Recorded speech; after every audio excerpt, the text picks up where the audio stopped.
இன்றைக்கி நம்ம அருமையான ஒரு பீஃப் கறி தான் பார்க்க போகிறோம். நான் இதுக்கு 1/4 கிலோ பீஃப் எடுத்திருக்கேன். நல்லா வாஷ் பண்ணி அதை குக்கரில் சேர்த்து சின்ன வெங்காயம், இஞ்சி பூண்டு அரைச்சி எடுத்திருக்கேன். அப்புறம் கொஞ்சம் மஞ்சள், கொஞ்சம் உப்பு, தண்ணி சேர்த்து கொஞ்சமாக நல்ல மிளகு பொடியும் சேர்த்துருக்கேன்.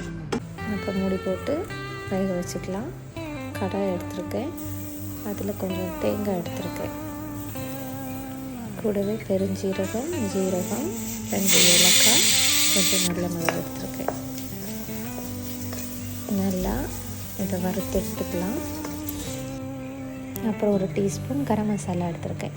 இதை நல்லா வறுத்து தனியாக அரைச்சி எடுத்து வச்சுக்கலாம்.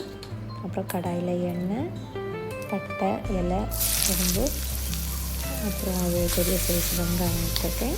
நல்லா வதக்கி எடுத்துக்கலாம். உப்பு சேர்த்து அப்புறமா ஒரு பச்சை மிளகு சேர்த்துருக்கேன். நல்லா வதக்கி எடுத்துட்டு கொஞ்சம் இஞ்சி போட்டு பேஸ்ட்டு, அப்புறம் ஒரு பெரிய சைஸ் தக்காளியும் எடுத்துருக்கேன். நல்லா மிக்ஸ் பண்ணி விட்டுக்கலாம்.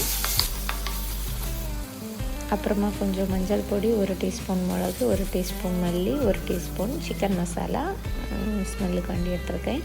அப்புறம் நம்ம அரைச்சி வச்சுருக்க அந்த அரைப்பையும் சேர்த்துருக்கேன். கொஞ்சம் தண்ணி விட்டு நல்லா மிக்ஸ் பண்ணி விட்டுக்கலாம். அப்புறம் இது கொஞ்சம் பாயில் ஆகி வரட்டும். அப்புறமா நம்ம வேக வச்சு வச்சுருக்க பீஃபையும் தண்ணியோடு இதுக்குள்ள சேர்த்துக்கலாம். நல்லா மிக்ஸ் பண்ணி விட்டுக்கோங்க. அப்புறம் கொஞ்சம் உப்பு, மல்லி இலையும் சேர்த்துக்கோங்க கூடவே.